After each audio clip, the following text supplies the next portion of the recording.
Mr. Durst and his lawyers, Mr. Chestnut, Mr. DeGuerin, and we have Mr. Lewin, Mr. Bailey, and Mr. Henderson, and Mr. Miata. You're standing to read a new stipulation? Yes, Your Honor. It would be Stipulation 74. May I mark this as People's Exhibit 326? Yes, 326. Counsel, do you stipulate as follows?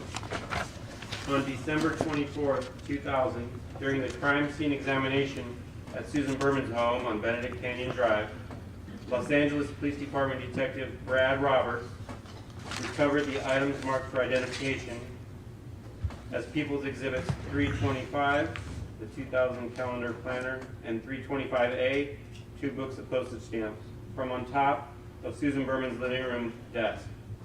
People's Exhibit 325A was contained inside People's Exhibit 325. These items were later booked into evidence as evidence item number 4 under LAPD DR number 00-082-5485. So stipulated? So stipulated, Your Honor. Thank you. The court accepts your stipulation. Thank you. Mr. Lewin, you may resume. Mr. Durst, when this second incident happened, where did Morris shoot the gun this time?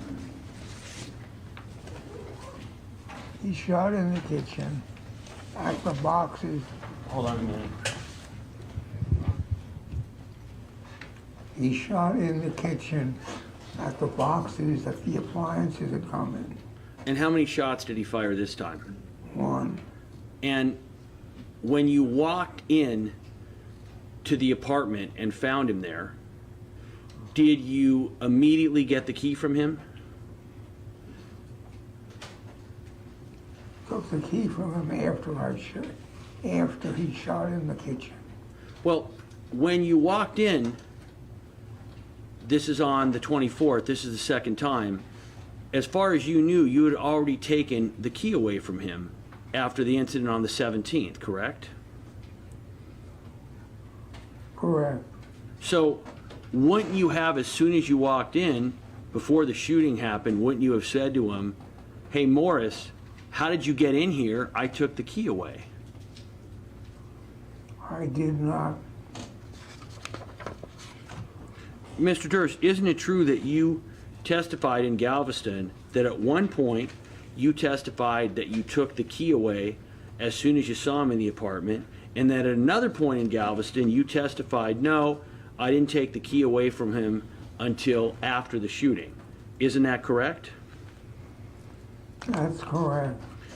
And in fact, when you were confronted on it, Mr. Durst, isn't it true that you came back later and you were asked about the fact that had you reviewed transcripts of what you had previously stated and changed your testimony? Do you recall that?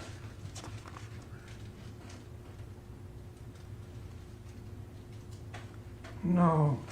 Do you recall, Mr. Durst, being confronted with your inconsistent testimony on cross-examination? This is going to be at 102703, page 59, line 20, to page 60, line 5. You answer, no, I am saying they both can't be right, meaning that you took the keys away the first time. I'm sorry, meaning you took the keys away before the shooting and then when you took the keys away after. So you say, no, I'm saying they both can't be right. I do remember I got into the apartment, he was there. I said, quote, you're not supposed to be here, unquote. He had a big smirk on his face. I took the key away from him and I let him stay. I also remember that when I grabbed the pistol out of his, or when he let me, when he gave me the pistol after he shot the bullet towards the pantry, I believe I said, give me the key. I am now sitting here today, I don't know which happened. So you agree, you understood that you had said two inconsistent things and could not explain it, is that correct? Correct. And as you sit here today, you still can't explain that conflict, correct? Correct. What did you do with the gun after the shooting? After which shooting? Well, after the second, what did you do with the gun after the first shooting? On the 17th.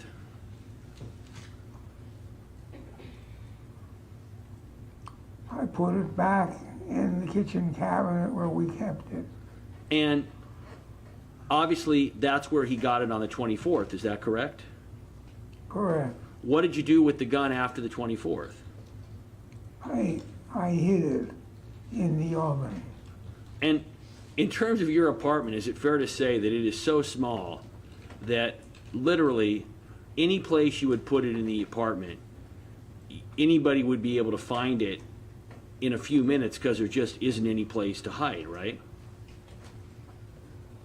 Well, I thought in the broiler compartment of the stove was a pretty good place to hide it. So, would you agree that during this time period, we're now at September the 24th, that in the weeks that are leading up to September 28th, that you are becoming more and more concerned that you're about to be charged in New York for the situation with your wife, correct?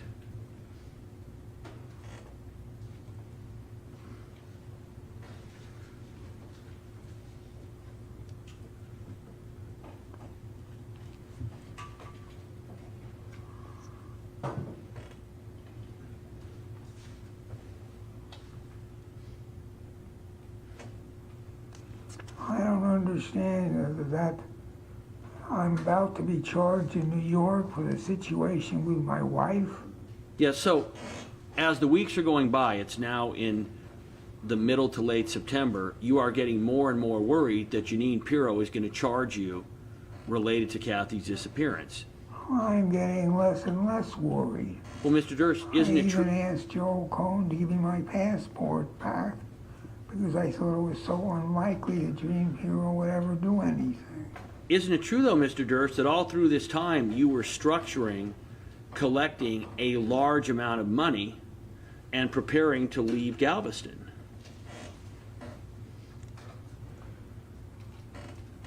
Correct? Well, I don't think everything I was doing was structuring. I was withdrawing money in 9,000 or 9,500 amounts regularly for the past 40 years. And you were planning, And I was preparing to leave Galveston. you were preparing to leave Galveston, correct? Correct. And you were not leaving with Morris, correct? Correct. And Morris had wanted to get a house with you that you were going to buy and the two of you could live in, correct? Correct. And Morris was putting some pressure on you to do that because he was getting evicted from the apartment, correct? He was not putting pressure on me. Was he getting evicted from the apartment? To the best of his knowledge, he was getting evicted.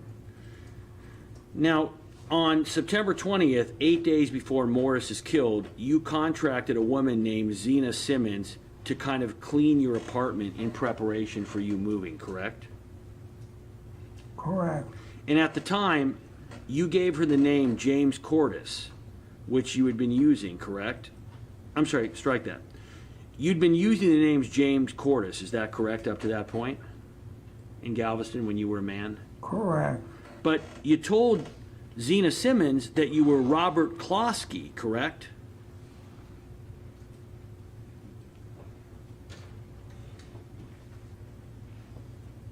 I don't recall that. Well, do you recall Zena Simmons testifying that you gave her the name Robert Klosky?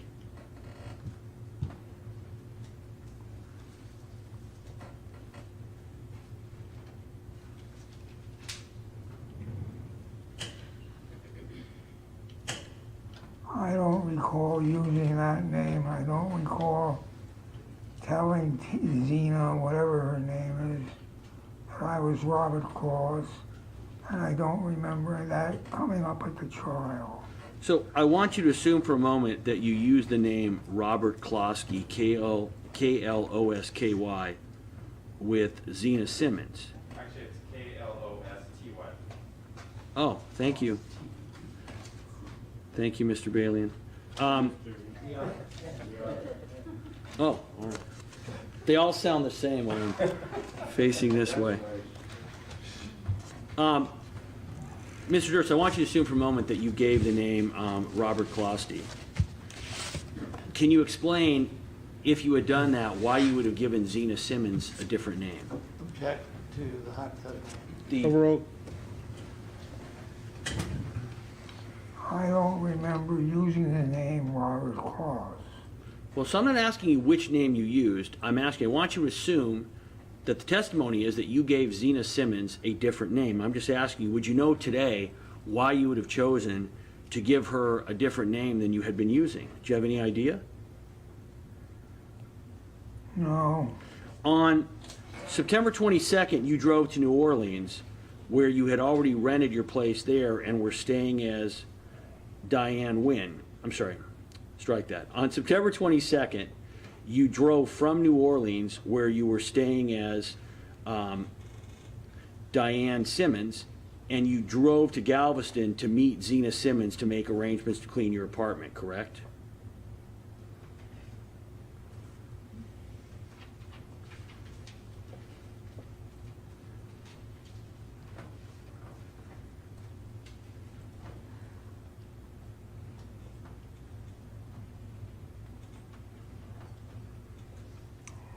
Yes. And that same day, you had an appointment with Dr. Ngala, Ngala, a local optometrist. Is that correct? Is that correct? I think the reason I went to Galveston was for the doctor's appointment, not for the Zena Simmons. But while there, you did meet with Zena Simmons, correct? Cleaning service sent whatever her name is, Zena Simmons. And when you met with Dr. Ngala in Galveston, you gave him your real name, correct? But you left the address blank, correct? Correct. So you did not in any way let him know that you were living in Galveston at the Avenue K address, correct?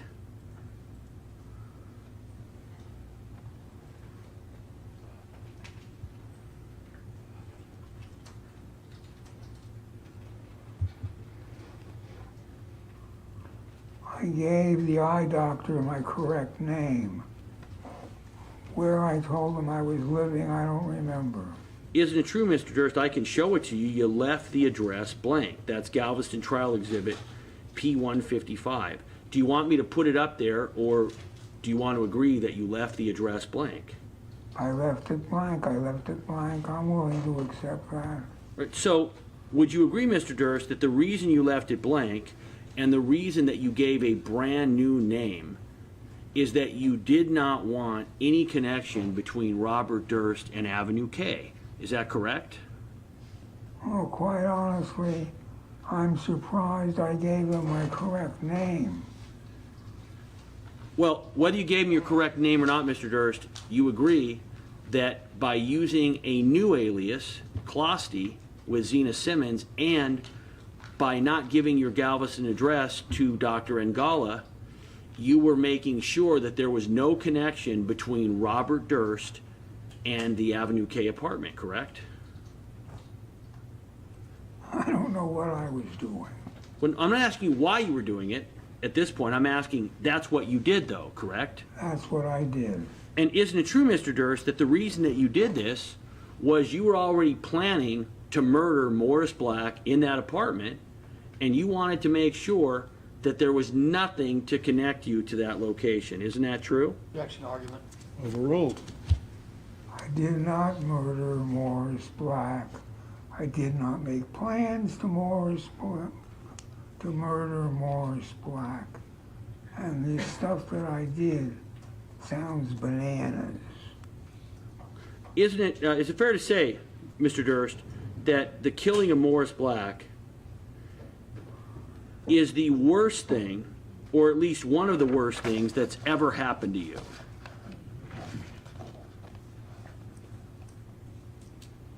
Yes. And would you agree that that shooting is something you probably thought about hundreds of times?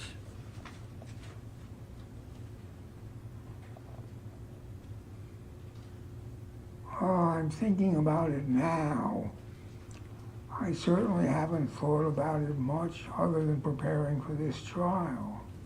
Well, didn't you think about it after it happened, in terms of just reflecting on how your friend had died?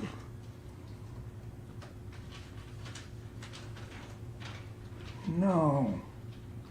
Would you agree that to this day, Mr. Durst, if you close your eyes and you kind of imagine, you can still remember that incident, correct? It's that imprinted in your mind.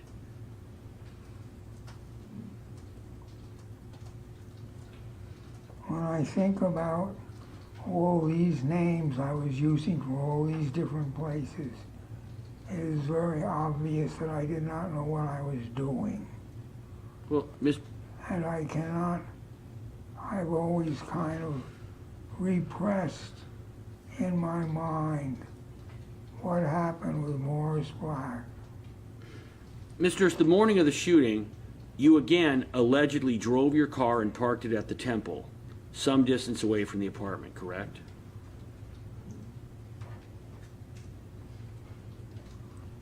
Yes, I allegedly parked the alleged car near the alleged apartment. And that was commonplace for you, Mr. Durst, because you did not like to drive your car that could be traced back to you and to have it connected to the Avenue K apartment. So you would park it at the Temple and you would jog from the Temple to the apartment, correct? Correct. And what time do you think you parked the car at the Temple that morning? It was early, around 6 a.m., I remember. Right, you remember testifying it was at Galveston, it was sometime before 6? Before 6. I just said it was around 6. And you jogged about a mile from the Temple to the apartment, is that correct? Correct. And what were you wearing that morning? What was I wearing? Yes. I can only assume I was wearing a t-shirt, running shorts, socks, and sneakers. And in fact, you testified in Galveston, correct, that you went over there in shorts, running shorts, what you called a workout shirt, kind of a thick t-shirt, but it's got long sleeves, correct? Correct. And is it still your position that you did not plan to shoot Morris that morning?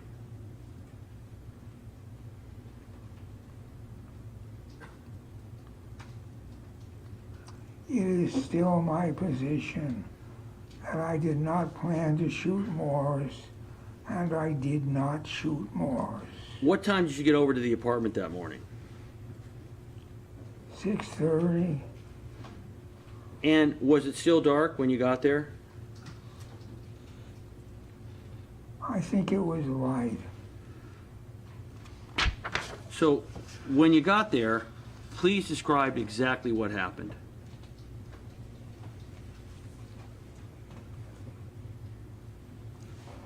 I walked up the steps to the porch, and I heard the TV on. And when you say the TV on and the porch, you're talking about to your apartment, correct? Correct. And at that point, nobody was supposed to be in your apartment, correct? Correct. You'd already taken the keys away from Morris 2 different times, correct? Correct. What's the next thing that happened? I opened up the door to the building, walked over to the apartment door, unlocked the apartment door, walked into the apartment.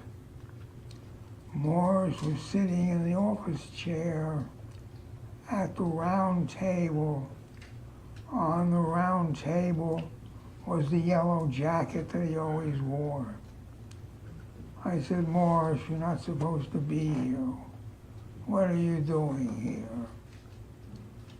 Then I walked past Morris into the kitchen to make sure that the gun was still in the boiler. When I realized the gun was not in the boiler, I told Morris to give me the gun. Morris put his hand under the yellow jacket and came out with the gun, walking towards me. Do you have any idea why Morris would have had any desire to assault you with a firearm? I wasn't finished answering your previous question. Well, it was kind of turning into a narrative, so So overruled, but, Let- no, okay, so I mean, that's why you explained why you're interrupting. Yeah. And that's, Finish his answer. pardon me? May finish his answer. well, his answer No, could he- actually. he'd answered the question. So can you explain, Mr. Durst, why Morris Black, why he would have any reason to want to assault you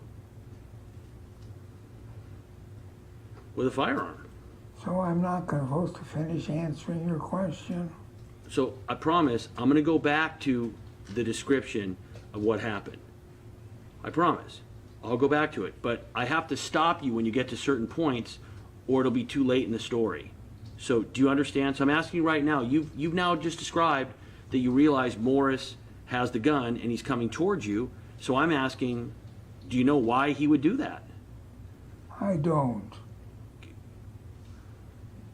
Other than you saying at this point in time to Morris, prior to that, the incidents involving the firearms in the house, and listen to my question very carefully, had you yourself ever had any disagreement or issue with Morris?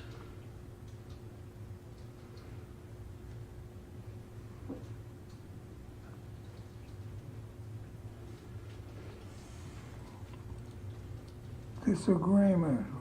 We had lots of disagreements. We hung out together for 6 months.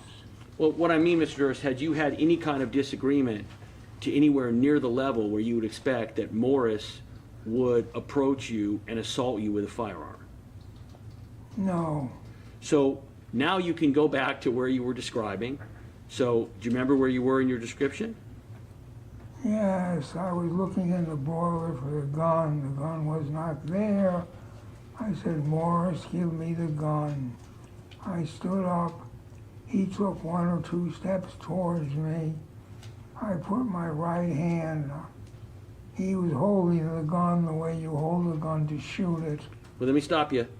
Where the gun at this point in time, what hand is it It in? was in his right hand. And can you explain how is it pointed? Use your finger, and I'm going to be Morris right now, Mr. Durst. I'm going to stand up, and I'm coming towards you. So if you look at me, is it aimed directly at you? Is it aimed low? How is the gun aimed? He had the gun in his hand, One hand or both hands? his right hand. Right hand, and what kind of grip? Is it just a one-handed grip? Is it A one-hand one-handed grip? He's A pointing. one-hand grip. Okay, is he pointing it directly at you? It was in his right hand and he was pointing it towards me. And is he pointing, the barrel would be facing, if you're seeing the barrel, you and Morris are about the same height. Is the barrel basically extended straight ahead like I am, so it would be at the same level, pointing at your upper body, or is it higher, pointed at your head? Where's it pointed? He was pointing it in my direction. When you say your direction, was it pointed like towards your face, towards your midsection? Do you remember? My face. Okay, so now go ahead. Now what happens? I put my hand on top of his hand on the gun. Which hand do you put on top of his hand? My right hand. So you put your right hand on top of which hand of his?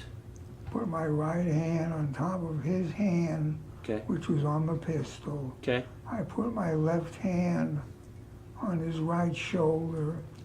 I pushed the gun away from my face. We fell down and the gun went off. And let me ask you something. Was it your belief that when Morris was coming towards you with that gun, that he was going to kill you?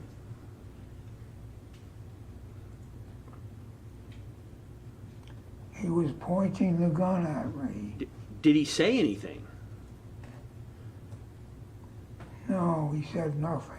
Do you have any idea what prompted him? You've said so far, all you've said to him is, Morris, where is the gun, right? That's what I recall. Morris, where is the gun? And he's gotten up and he's now coming towards you with this firearm, correct? Correct. Were you just shocked that your friend would be responding like this? I was in shock, yes. And would you agree that Morris was stronger than you were, correct? Correct. So you were able to basically grab the firearm, make the firearm go away from you, and then the two of you fell to the ground? Is that right? That's right. And how was it that you fell to the ground, do you know? Morris tripped over the chair, the leg of the chair, the office chair, had 5 legs, and one of them protruded. I had tripped over it many times myself. And is this leg, is this in the kitchen, or is this in what would, I guess you can call it the living room? No, it was in the living room, right where the living room met the kitchen. And how far was the chair from the kitchen? How many feet? Well, the chair was maybe 6 feet from the oven. And how far is the chair from the entry to the kitchen? The chair was right at the point where the kitchen tile started and the rug for the living room stopped. And how big would you say, estimate the dimensions of that living room slash bedroom?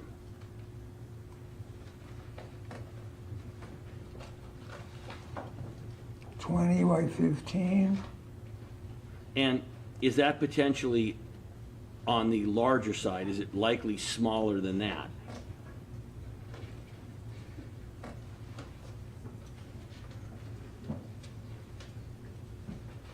I don't know what your question is. So you're saying it's 20 by 15. Could it Yeah, be? that's a ballpark. It was 20 by 15. So it could be 15 by 10 or 12 by 12. It could be smaller.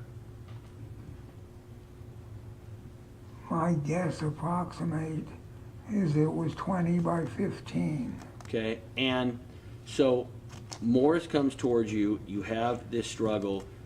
Who trips on the leg, you or him? He tripped. And when he tripped, what happened to you? He tripped and fell backwards, and I fell backwards at the same time. And how was it that the gun went off?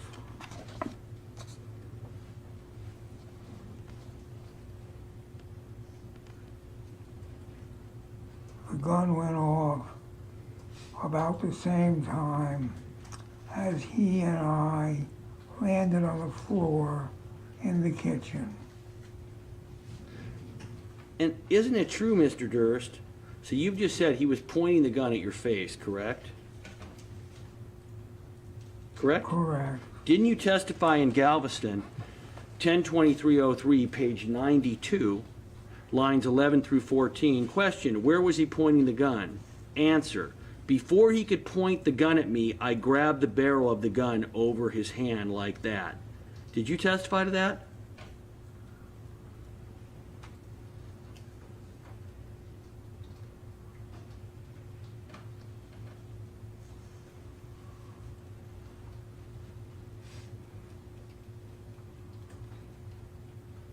Did you testify to that, Mr. Durst?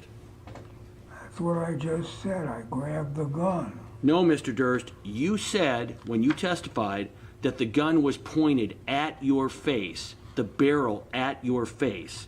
Your prior testimony was that before he could point the gun at you, you grabbed the barrel. Which of those stories is true?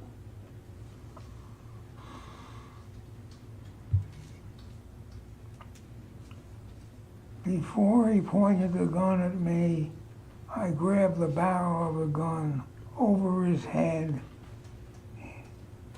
hand like that. Well, Mr. Durst, you just said a moment ago, and I asked you very clearly, you said the gun was pointed at you. I asked you where was it pointed, and you said at your face. Do you remember testifying to that?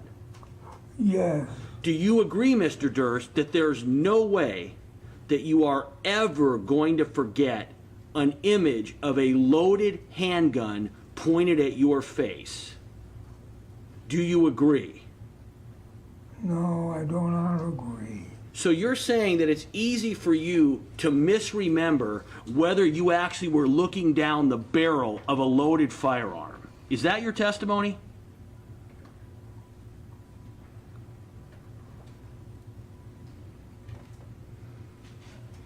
I'm not misremembering.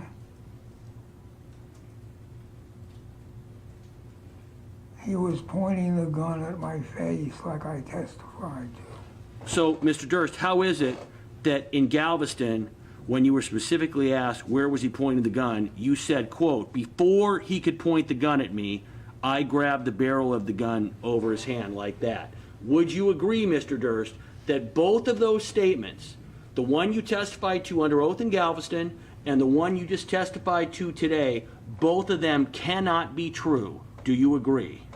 They're both true. I grabbed the gun over his hand, pushed the barrel away from my face. Ladies and gentlemen, we've reached the end of our day and the end of our week. A reminder for you to be very careful about driving and about your health and about masks. So, and also not to look at media. There may be some media interest at this point in the case, so avoid it. Change the channel. Don't read any stories. You're getting the real story right here. The whole story. Do not converse among yourselves or with anyone else on any subject connected with this case. Do not form or express any opinion on the case. Monday, we'll see you at 9 a.m. Thank you.